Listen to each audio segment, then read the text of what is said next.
Welcome back to A Second Chance at Love and Marriage. We are your hosts, Shanice and Sean. and today we're going to talk to you about giving and receiving love.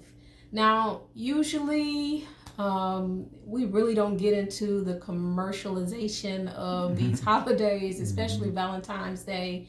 If you just wait till the day after Valentine's Day, everything is going to be like 90% off, literally. So we probably gonna be in that category of the people who gonna catch everything on sale if it is really something we desire to get. So we are by no means commercializing or getting involved only for the sake of this conversation. That's probably the only part that we'll partake in as far as Valentine's Day is concerned, because we celebrate love every single day. Yes. Every day, and we encourage you to do the same thing. You know, who wants to experience love one day out the year? Who wants flowers just one day out the year? Or for women, it may be February 14th and Mother's Day. Right. Who wants flowers just 2 days out the year? Who wants flowers just 3 days out the year? Who wants a new outfit just one day out the year? Who wants jewelry just one day out the year? I don't. Right. I'm a spontaneous person. I like spontaneous gifts. I like spontaneous acts of love, and I like them often. But I also like to give them often. So I'll let Sean, my husband, start us off with the topic about giving and receiving love and what we have learned from that.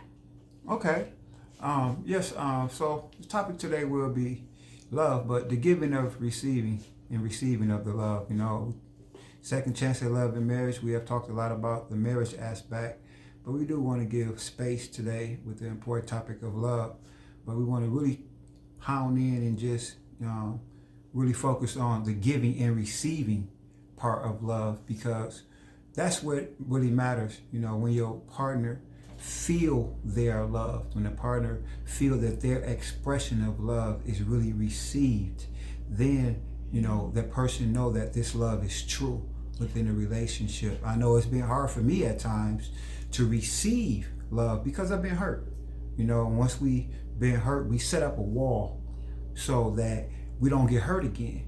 But if we don't make ourselves vulnerable in this act of giving and receiving love, we can't really receive what this person has to give, and we actually do a disjustice to the whole relationship. So we really want to focus on receiving love, just learning how to receive love again, and giving that same love, you know, in a special way, in a particular way, in a personal way, so this person will feel that they are loved as well. And I know that that's the topic that a lot of people haven't really thought about, but you know, they have felt in some type of way of whether their partner is really loving them personally. You know what I mean? So we really do want to focus on that, because at this second chance, we have to make ourselves vulnerable again. We can't be afraid of the hurts of the past, thinking that this person may do me this way or that way, because we really don't allow ourselves to receive or give this love in return. So just thinking about that, I wanted to just share my personal experiences, as well as let Shanice share hers about how I'm trying to learn. I'm simply trying to learn to express a love, but also receive. And to me, I think the harder aspect for me is to receive Shanice's love, you know, without thought, without some feeling of why is she doing this. And you know, it's just because the pain. You know what I mean? And in order to love and to receive love, you have to let go. You have to let go of what has happened in anticipation of what you want. You know? So, you know, this is what I, really been thinking about and just wanted to express really to Shanice and whoever that, let's get ready to receive love. Let's get ready to pour out love, but also receive the love that we can get from our partner, and make our lives individually but corporately together, our marriages and relationships, so much more stronger, because we know how to receive and give that love. Now, it's interesting, like, for us, because we're giving our marriage a second chance and we have history. But even for people who may not be remarrying the same person like us, I mean, it's kind of rare. You know what I mean? But even still, you come with a history of the previous relationship that you were in. So you still have, those old memories and situations and things that occurred in that relationship, in that marriage, in that past experience that kind of plays into how you give and how you receive love. Not only that, we have to figure out where we first learned love. Yeah. And where we first learned love was in our families. Yeah. Mother, whether it be mother, father, sister, brother, but mainly through our parents. Right. That's where we learn to give and to receive love. I think it's really unfortunate and it's really sad for people who have grown up in an abusive family, in an abusive household, and that's where they learn love at. Right. Where you have children who've seen their mother being abused, and young girls who, because it is very common now to where they let some young boy abuse them already. So they're already setting a pattern. It's already ingrained in them that this is the love relationship that is normal. Right. This is a normal part of life. And I know me and Sean, we grew up very differently. I grew up in a single parent household. Sean grew up in, a household with two parents. So the giving and receiving for both of us was very different. Right. So that's all something that we have to consider.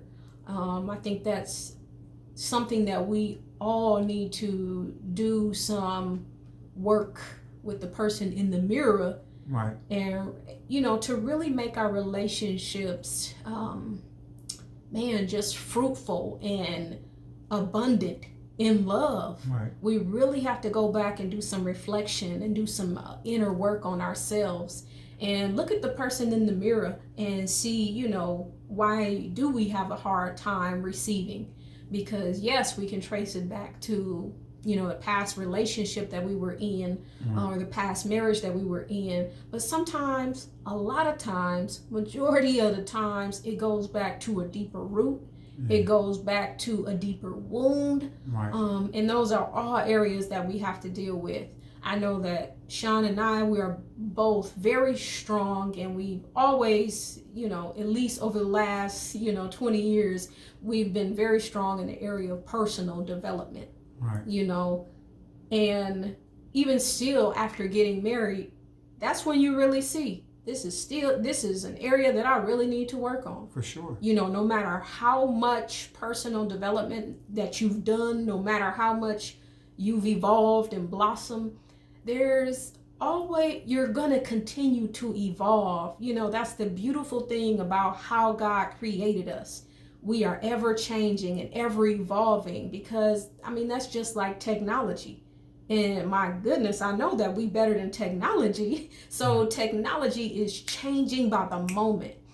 And not saying that our, if we have good character, that we would compromise our character, not changing in a negative way, but ever evolving and ever changing to be better, to be a better me, to be a better you.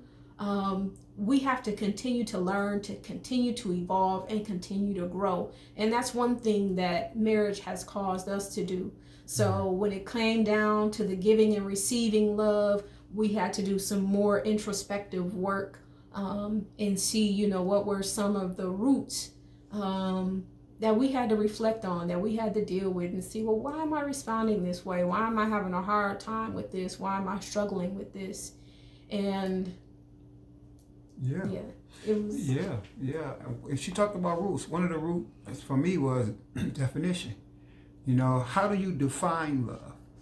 What do you say love is? And you can go to any definition you want, whether it's from the dictionary or your description, your religion, your philosophy.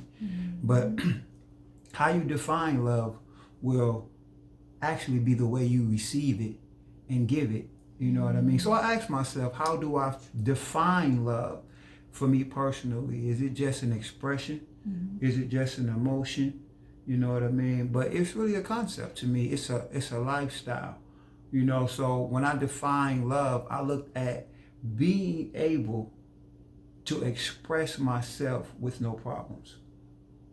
That's freedom. My love is saying, if a person is loving me and I love this person, I should be able to express myself to that person with no problems.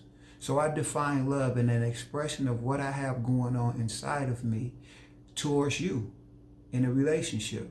Whether that relationship is mother, son, father, son, brother, sister, whatever. If I can express myself without feeling some type of way, that's an act of love. So I look at love as that, especially upon the giving part, you know, and I defined it not in the religious sense, not only in the vocabulary definition, look it up and see what it is, but it's an act of doing something. It's an act of something, a demonstration of something. And me being an expression person, if I can express myself to you in a way that I don't feel like I got to defend or I'm being confrontational, or you feeling like I'm saying, that's me expressing my love. You know what I mean? But at the same time, I can't determine how you receive that. I can't determine how me giving this love to you will be received. But I do like the freedom aspect of being able to express myself. And that was the way I decided to define and describe how I looked at love, an expression of myself towards the person that I'm trying to be in whatever type of relationship that I have with. And that's hard, you know. And it's, like I say, it goes back to the history. It goes back to the history of the relationships that we've had and that we've been sheltered and built in. And if we haven't had expressive parents, if we haven't had people who have been able to express to us the love that we want, we don't know how to do it, you know? And then we live in a culture and a society that's always telling us we got to do a certain thing a certain way. So we've been cloned and made into these type of people. And no one feels free. So I just want to be me. You know what I mean? So when I think about a lot of that stuff, that's what's been hard for me, to just express myself freely. You know, with Shanice, it's getting better and better, because not only does she know who I am more and more, I feel comfortable. I feel comfortable of sharing how I feel, sharing my thoughts without her believing or accusing or feeling some type of way of what I'm saying to her. You know, so that's just the biggest thing of expression. That was the root issue with me. Can I express myself freely? Now, do you find that was a problem growing up, though? Yeah, growing up, because I had such a big family, that a lot of time I got lost. I got lost with bigger children and little children. You know, I was in the middle, kind of towards the end. So a lot of times, parents had to focus on what was going on with the bigger kids or the little kids. So, and plus I was kind of an independent little guy. So everything was, oh, he's okay.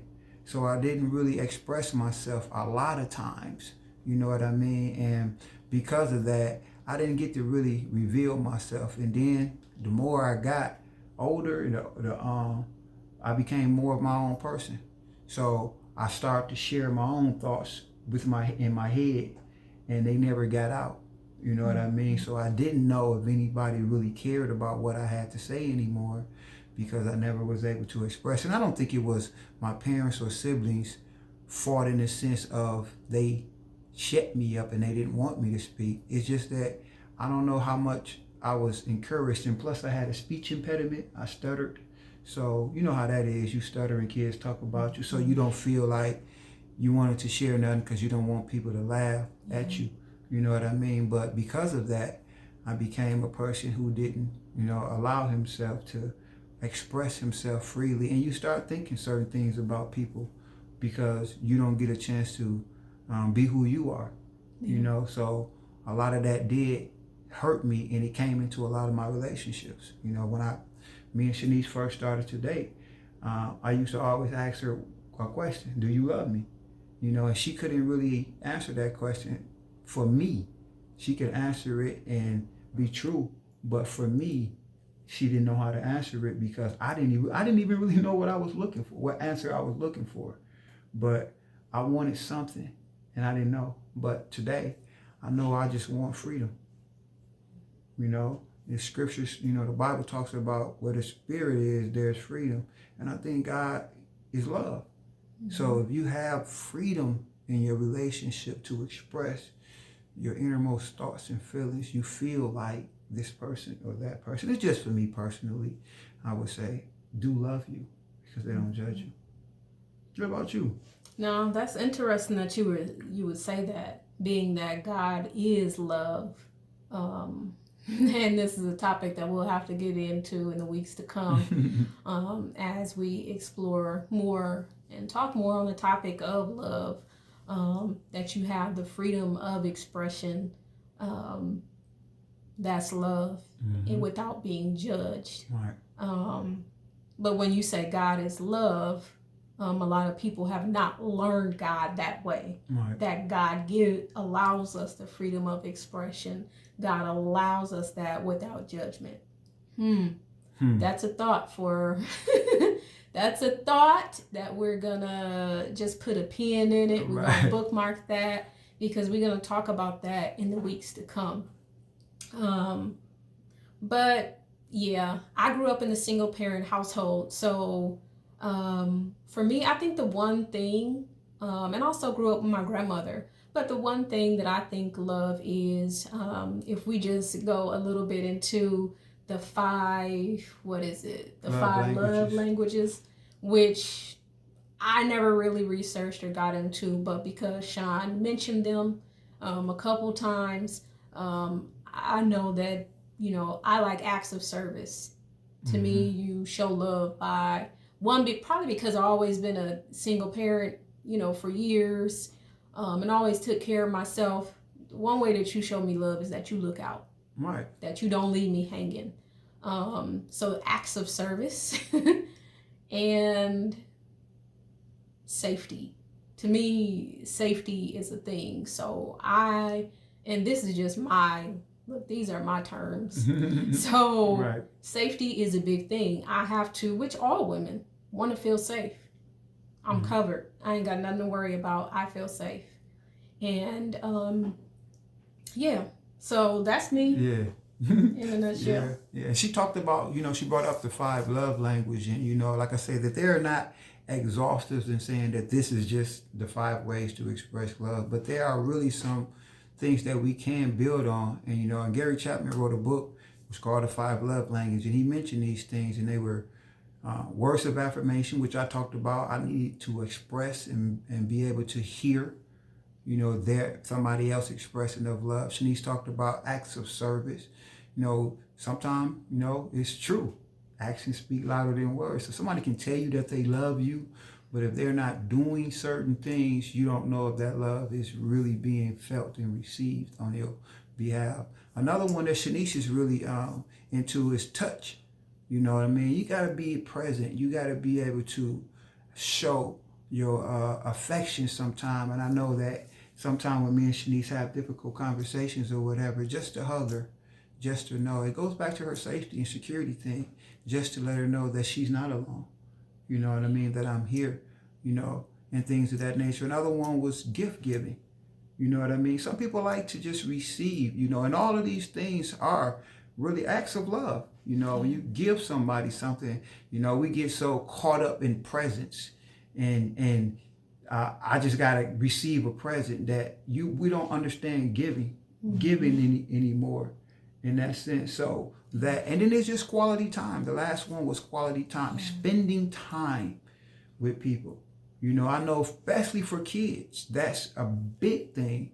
You know, we can give our kids plenty gifts. We can give our kids, you know, words of affirmation. We can hug them and kiss them, but then we're gone. We spend more time working. We spend more time building our, you know, whatever we're trying to build, our careers, financial stability or whatever, which is good things, but we don't spend time with them.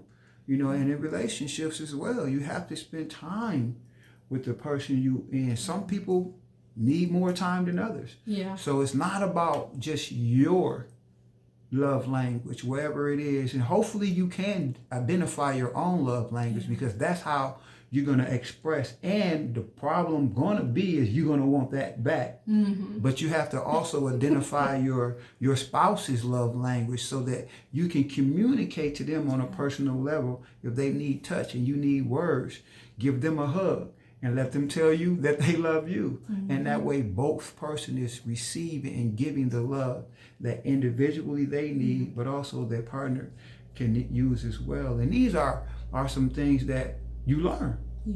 You learn in a marriage. And if you, as a man, I think you should be very observant of your wife, Mm-hmm. you know, because sometimes they don't know these love language, and sometimes they don't know how to express to you what they really need. But if you observe, you watch, you will see how they respond to certain things. Yeah. And just keep that in your mind. Like, okay, my wife loves when I give her a kiss. You know, my wife loves when I bring some flowers home. Mm-hmm. My wife loves when I tell her to sit down, just, I got this, I'm gonna clean up, I'm gonna do these. So she feel like, man, Yeah. he's here, he's loving me, he understands. So that's the thing that from a male perspective, we need to really pay attention to how they respond to these acts, but also communicate. Yeah. Communicate to them, like, you know what, I love it when you give me a hug. Mm-hmm. I love it when you tell me how much you love me.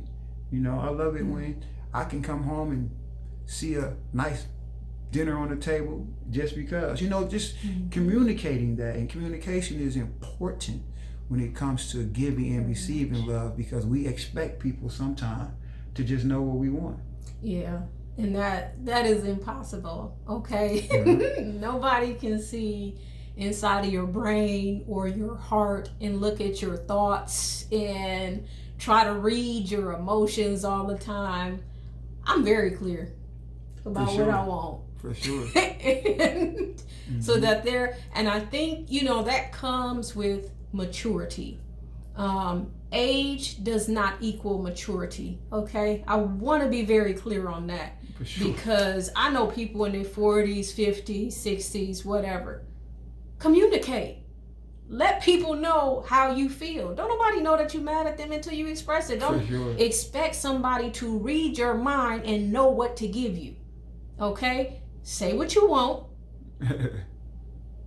Let him or her know how you feel. Communication is very key. I want to go back to something that you said, though, in regards to time spent. Mm-hmm. Because I know sometimes, and I know people in certain relationships, a lot of times people can give. Right. You know, give gifts. They think that take care of it. Right. And just even going outside of the marriage aspect of a relationship, people like, I can give money, but I can't give my time. Right. You know what I mean? And for a lot of people, you know, and in different relationships, say if I'm giving to a nonprofit, hey, giving that money once a month might be good. However, but when you in a family relationship, be it brother, sister, uncle, cousin, niece, nephew, sometimes the time spent trumps the money.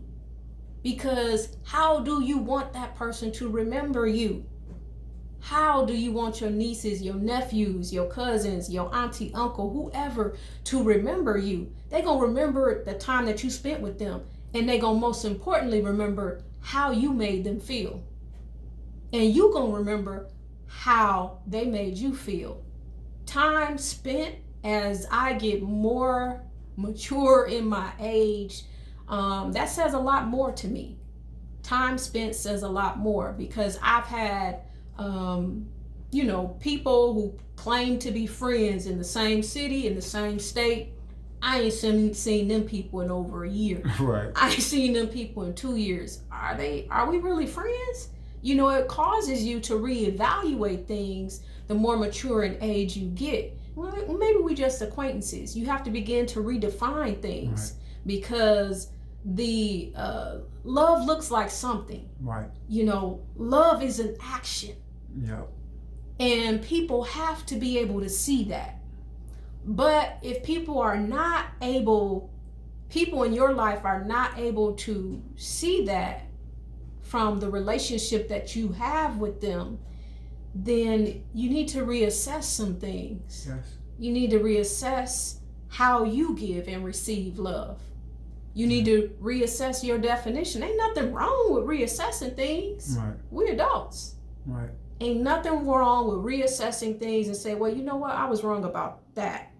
How I believe this, that, or whatever, and that what I thought love was. I was totally wrong. I was totally off. Or, you know what? I may have been right in this area, but I was wrong in this. Right. And these are some things that I need to change within my own self, within my own relationship, within my own marriage, with my own husband, wife, brother, sister, mother, cousin, whatever. Right. All that needs to be taken into consideration. Yeah. I totally agree. And what we were talking about, like where you learned love at, sometimes we just have to redefine.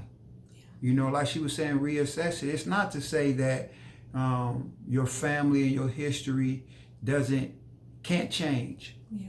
You can't change what happened, but you can make sure that it doesn't happen again, and that you can establish something new. Yeah. You know what I mean? So I'm not taking anything away with how you received me, how you were raised. I'm just simply saying, in this relationship, which is priority, we're talking about love and marriage. Mm-hmm. So in this relationship, which is priority, redefine what you understand as love. Yeah. Redefine it verbally, redefine it philosophically, express it to your wife. This is what we want our relationship of love to look like. You know, it's important because, like we were saying, you can't expect people to read your mind, but you can't allow your history to stop you from moving forward. Right. You know what I mean? All of us experience pain. All of us experience some bad. And we're not going to just keep looking at negative things. Right. We have to celebrate love and marriage in a new, positive, encouraging way. Yeah. You know, and we're not going to let the culture, we're not going to let society or the world define to us or tell us that this is what love look like. Define that within your own marriage. Right. You know, and make sure you and your wife, you and your husband have a clear definition of what y'all look for in love, individually and corporately. And once you do that, you can branch out. You know what I mean? Sometimes you can't even love your siblings right in this and that if you're not prioritizing this. Yeah. Because you're still living in a past mind frame. Mm-hmm. You're still trying to understand something that really didn't work when you were growing up. Right. You may not have never said it, but it really didn't work for you. Right. So now this is a relationship where you can redefine everything. Yep. You know, and love is important because it works in every relationship, but it got to take priority. And I'm speaking to men a lot of times. Priority has to be with your wife. Mm-hmm. You know, it's a scripture again that says a man leaves his mother and father. It's not just talking about mom and dad. It's talking about household. So that means sometimes you got to break away from siblings and all of this just to get this love relationship within you and your wife established. Then you go back.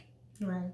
Then you go back with the new understanding of how to receive. Then you go back and say, this is what this person is looking for. Mm-hmm. You know what I mean? This is how that person, but you still being you though. Right. Right. You still being whoever you are. You don't always got to get them to understand or tell them, but you know who you are. So you know what you will and will not take in a relationship. So that's just important to me. You know, reassess and redefine it. Make sure you come back to your partner and say, hey, babe, this is what I want. This is what I learned. This is what I know. This is what we're going to look back. So we can always have accountability checklists. Say, remember we talked about love and I told you I needed this. You know, I'm not judging you, but I need that still. Mm-hmm. You know, so then we can always have something to go back to. And I really love that about Shanice. She's by no means have no problem expressing herself. And it's helping me to be able to express myself. But it helped our relationship. Yeah. So we know what each other want. And then if we don't know at that time, we discover later on, oh, that's what you like. Mm-hmm. You know, and we say, okay, checklist, I got that.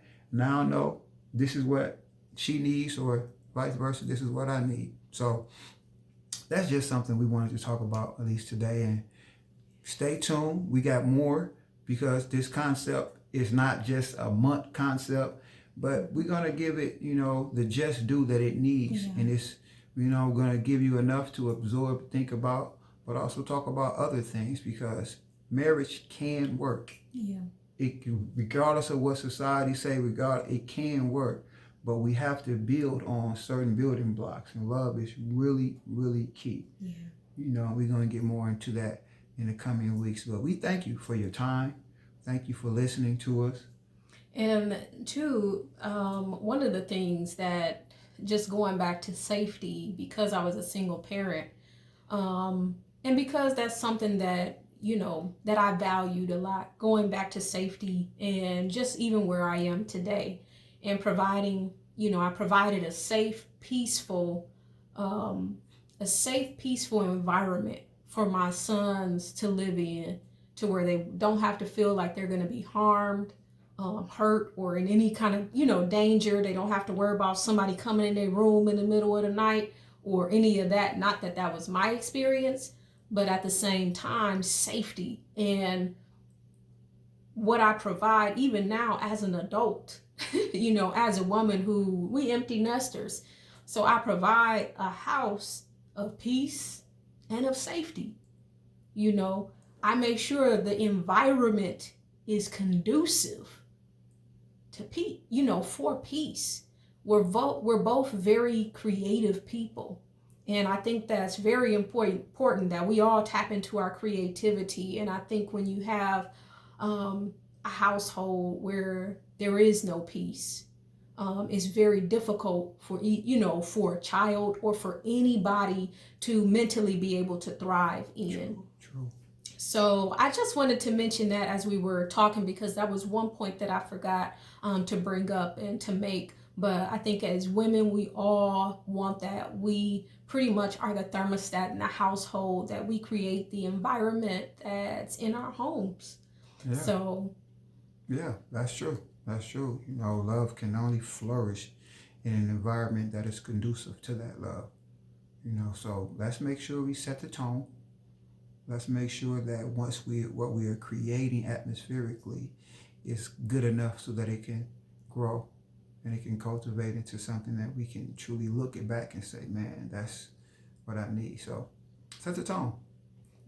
Well, thank you again for joining us, and we'll talk